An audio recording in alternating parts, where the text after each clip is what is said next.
Hey learners, welcome to e-learning session of GS College of Commerce, Wardha. I am Professor Rajeshwari Sharma here. This lecture is for the BCom first semester English medium for the subject Business Economics. So, as far as the subject is concerned, here we were dealing with the chapter Demand Forecasting. Under this chapter, we have seen the meaning and the concept of demand forecasting. Later on, we dealt with the objectives or the importance of demand forecasting, and then we have seen the various factors or the elements which influences the demand forecasting. In today's lecture, we are going to deal with the various methods of demand forecasting. And as far as the methods of demand forecasting is concerned, it's important from the point of view of examination as well. So let's begin with the methods.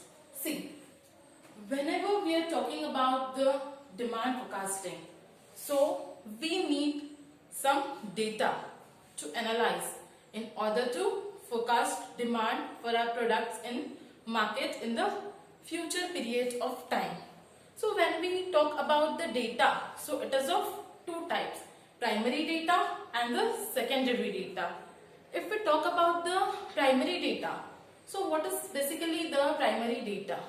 Primary data is a data which is directly collected from the respondents, which is directly collected from the primary sources. Okay, it is not available in any report or in any publication. It is primary data which is collected by the researcher.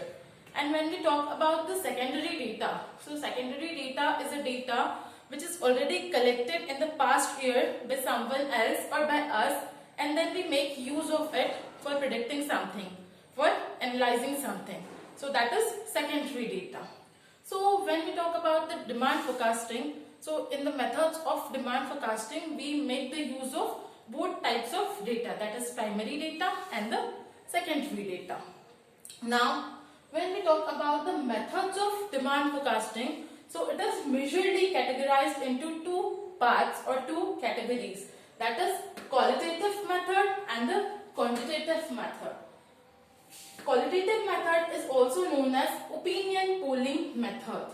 So what is there in the opinion polling method or the qualitative method?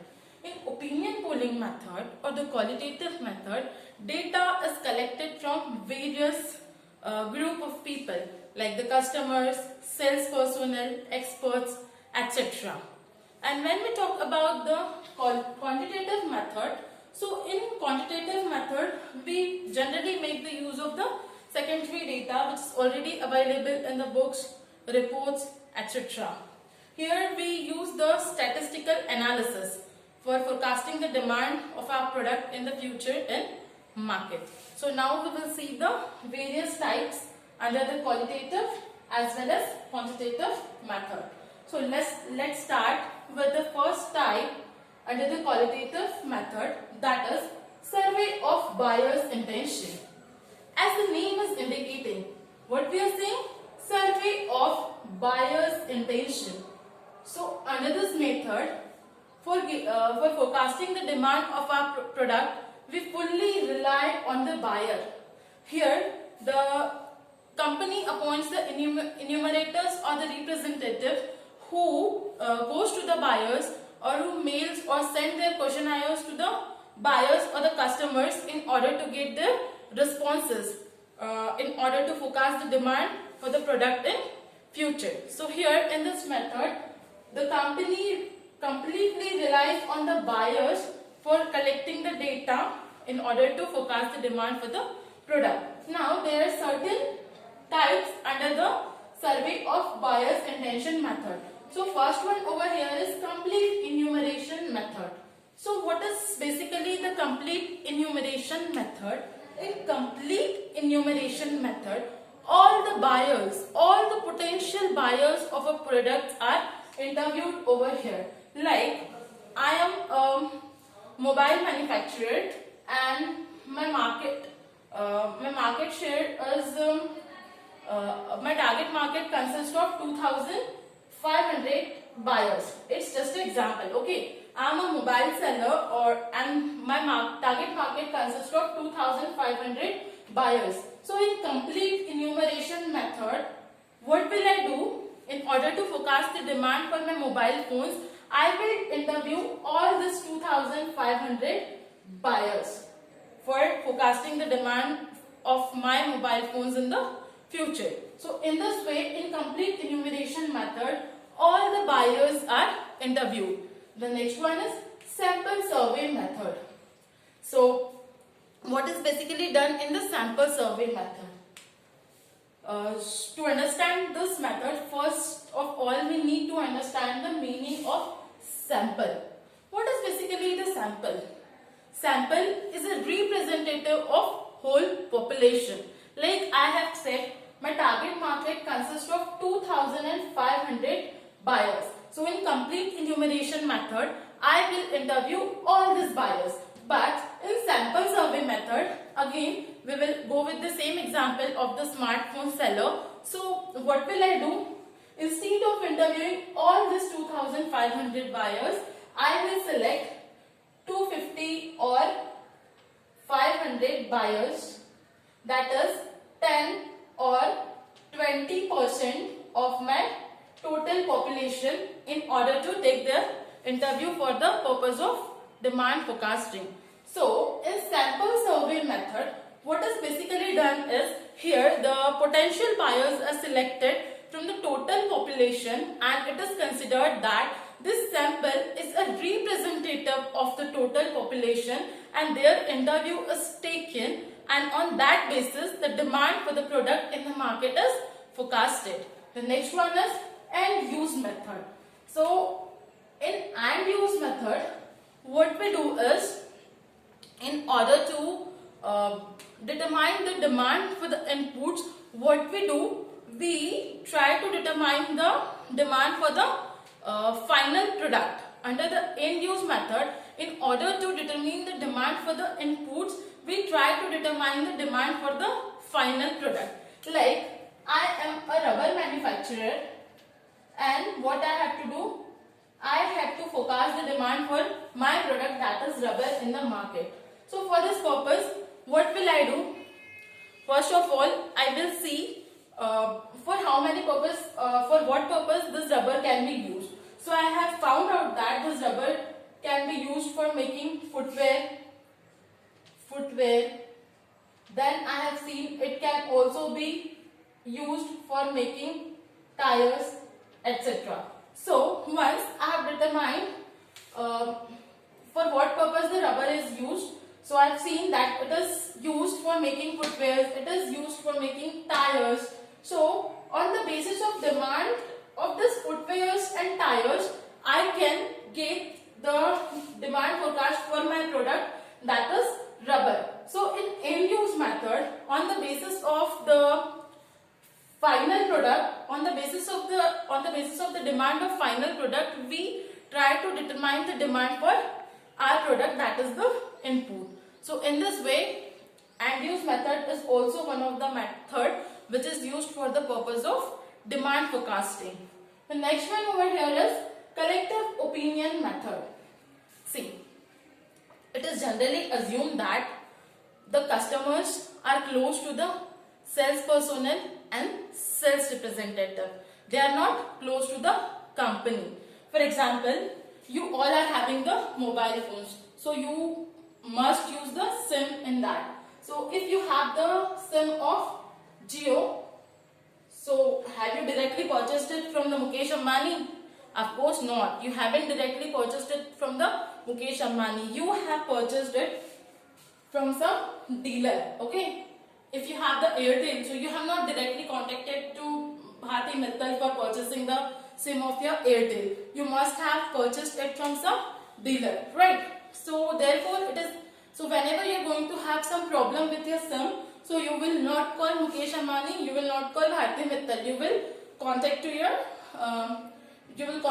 the sales personnel from whom you have bought this SIM. Okay. So therefore it is assumed that the sales personnel are more close to the targeted customer, and therefore in collective opinion method, or it is also known as sales force approach or grassroots level method, what is done?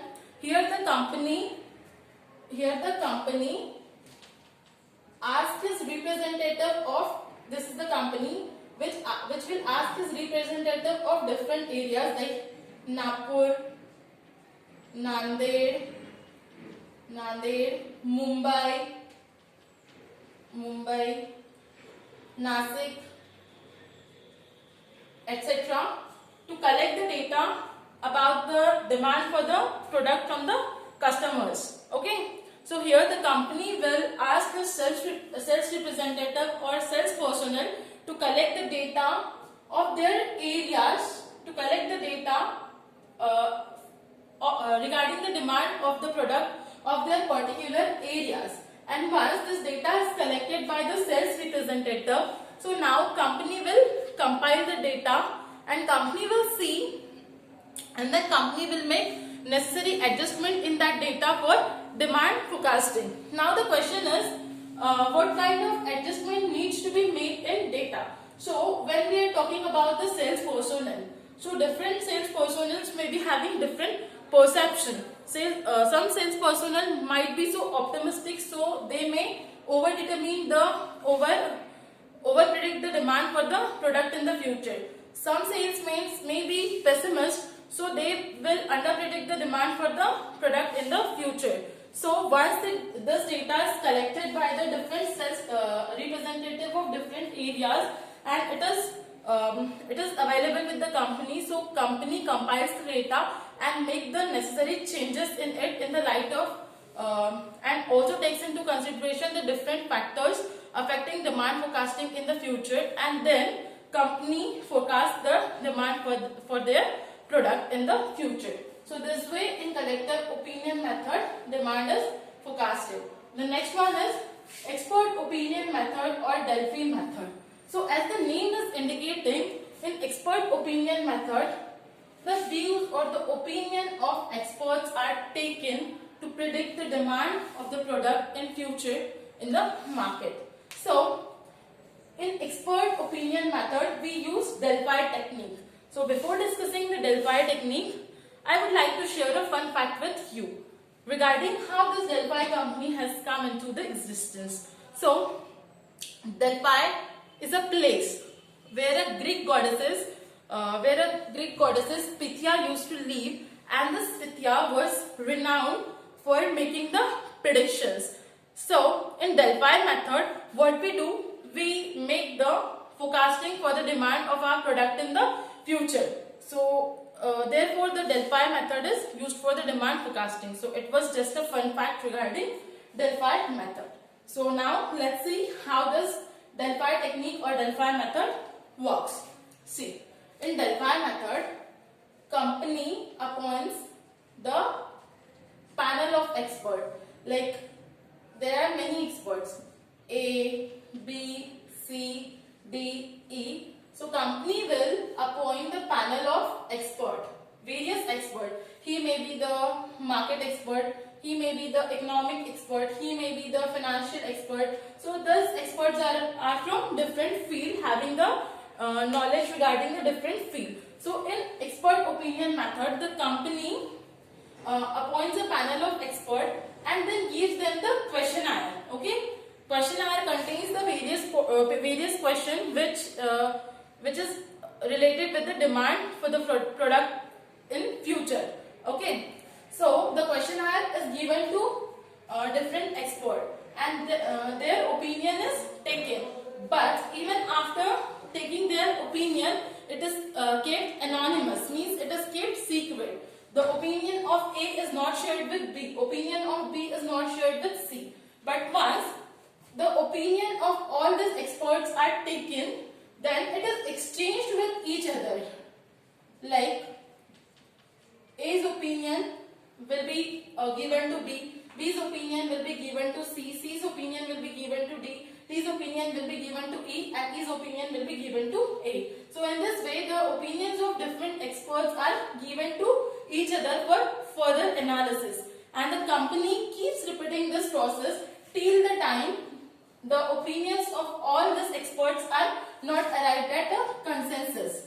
And when the opinion of all these experts are arrived at essence is, so what company will do, company will derive a final conclusion from this opinion, and in this way the demand for the product will be forecasted in the market. So therefore this method is also used for demand forecasting of a product in the market. The next one over here is controlled experiment method or controlled experiment method. So what basically happens in controlled experiment method? In controlled experiment method, the dependent variable and the independent variable are determined first. Now what is the dependent variable and what is the mean by independent variable? Dependent variable is a variable which gets manipulated or which gets influenced due to change in another variable, and independent variable is a variable which is having its influence on the another variable. For example, we say demand is dependent variable. Demand is dependent variable, and when we are saying the demand is dependent variable, so it is based on the various factors like price, advertisement, then we have the consumer's income, price of competitor's product, etc. So here the demand is dependent variable, and all these factors like price, advertisement, income, price of competitor product are independent variable. Now what would be done in controlled experiment method? In order to forecast the demand for the product in future, any of the variable would be changed. Like price of the product would be changed in the market, and all these factors would be remaining constant, and company will see due to change in the price of a product, like if it has been declined by 10%, so what would be the change in demand due to change in this price of the product. So in this way, in controlled experiment method, the various independent variables are changed and its impact on demand is being studied in order to forecast the demand for the product in the market in future. But when we talk about the limitations of this product, so limitation of this method, so one of the biggest limitation of this method is, in this method only one independent variable can be changed at a time, and other has to remain constant. So if you want to see the influence of the various independent variables, so it will be very time consuming because you have to change it one by one, and it is also very expensive. Okay, so this is the limitation of this controlled experiment method. And another limitation of this method is you can sometimes the independent variables are not in your control, means are not in firm's control. It might be there that price of competitor's product is not in your control. If you want to check the effect of change in demand due to change in price by keeping the another factors constant, another variable constant, so it wouldn't be possible that price of competitor's product, it is not possible that you would be able to handle the price of competitor's product or price of control the price of competitor product, because competitor may change the price of his product according to market situation, as it's in his hand and not in your hand. So it's not possible to keep all the factors constant in order to see the effect of change in one independent variable. So it is also one of the limitation of controlled experiment method. So next method is consumer clinic method, or consumer clinic method is also known as controlled laboratory experiment method. Here what is done? Here the money is given in the consumer's hand, and the consumer is asked to spend that money, and when the consumers spend that money on a particular thing, on the different set of things. So his buying behavior is studied, and on the basis of buying behavior of consumer, the demand for our product is forecasted in the market. So this way consumer clinic method is also used for the purpose of demand forecasting in the market. So here we are done with the various qualitative method for the demand forecasting. Now we will move towards the quantitative method or statistical method of demand forecasting. So first one over here is trend projection method. In trend projection method, basically what company does, it sees the past trends for the product in order to forecast the demand of the product in the future. Now let's understand this with the help of an example. For example, TVS is a company which wants to predict the demand for its two-wheelers in year 2021. So now if it is using trend projection method, so what the TVS will do, it will take into consideration the data of past 3 or 4 years. Like it will consider the data of 2017, 2018, 2019 and 2020. And now from this data it has come to know, like in 2017 the demand for the TVS two-wheelers was 50,000 units. In 2018 it has increased to 55,000. In 2019 it has increased to 60,000.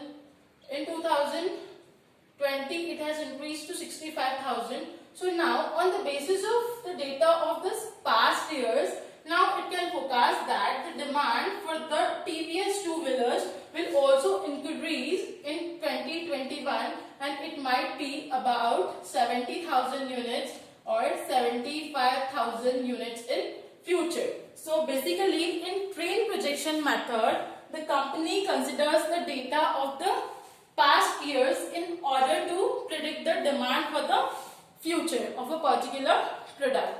So when we talk about the limitations of trend projection method, so it assumes that trend will not change, but in actuality there may be changes in the trend in future. Like due to the business cycle, there may be ups and downs in the economy which can have the impact on the trend which was being followed in a particular product. So this assumption that trend will not change and the business cycle is not considered is the major limitation of this trend projection method. The next one is graphical method. When we are talking about the graphical method, so it is also dependent on the past data. Here also the data of the past period is considered. Like we will again take the same example of the TVS Motors, and here also we will consider that the firm has taken the data of last 5 years. Okay, firm has taken the data of last 5 years. In graphical method, the firm will plot this data on the graph and try to forecast the demand of the product in the future. Like here firm will take years and here it will take demand. Okay, so like in 2017, 18, 19, 20, 21, demand 1000 units, 1500 units, 2000 units, 2500 units and 3000 units. So here we can see that in 17 it was 1000 units, then in 18 it became to 1500, then in 19 it became 2000, in 20 it became 2500. So what the data is showing? Data is showing an increasing demand for the product. So on the basis of this past data, the company will predict that there may be increase in the demand of this TVS two-wheelers in the future as well. It might be 3000 units in year 2021. So again in graphical method, the historical data is considered and then it is plotted on the graph And on the basis of this graph, after seeing the trend of the data, the decision regarding the demand for the product in future is taken.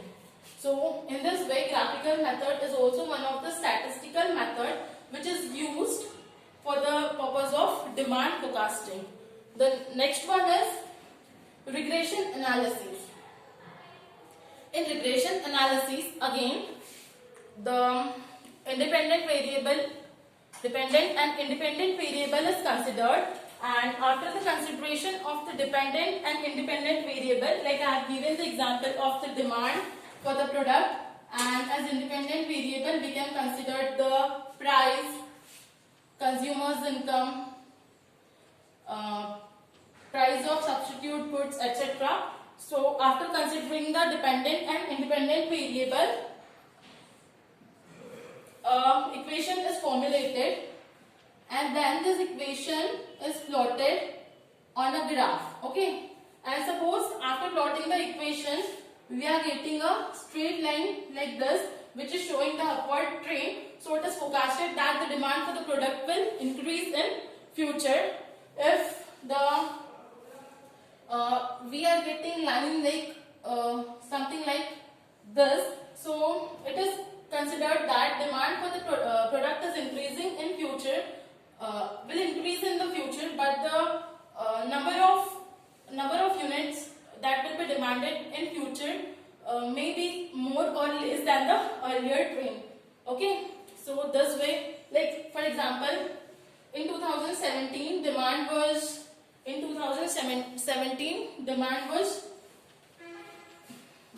2000 units. 2017. In 2018 it was 2500 units. In 2019 demand has increased, but it has increased by only 300 units. It has become 2800. In 20 again it has increased by 500 units and become 3300. So if we get such curve after plotting the equation on a graph, so it is considered that demand for the product is increasing, but there is fluctuations in the number of units which is being increased. So in this way, regression analysis is also one of the statistical method used for demand forecasting. And as far as regression analysis is considered, it is also used to it is also used in stock market. Okay, to see the behavior of the major indices of the stock market, that is Nifty and the Sensex. Then next one is barometric method. See, till the time we have seen many methods for the demand forecasting, but none of this method has considered the effect of business cycle for forecasting the demand for the product in future. But barometric method is only method which takes into consideration the business cycle for forecasting of demand for a product in the future period of time. In barometric, as we all know, there is always fluctuation in the economy. Okay, business, due to the business cycle. Business cycle has different phases like recession, boom, recovery, etc. So if there is going to be just assume if there is going to be the boom or the peak period in the economy. So in the boom or peak period, what happens? People are having generally the more purchasing power. So in that period, the demand for your product may be high. But on the other hand, assume there is slump or slowdown in the economy. So in that case, people are generally having less purchasing power. So the demand for the product may decline, and due to the same, demand for your product in the market can also decline.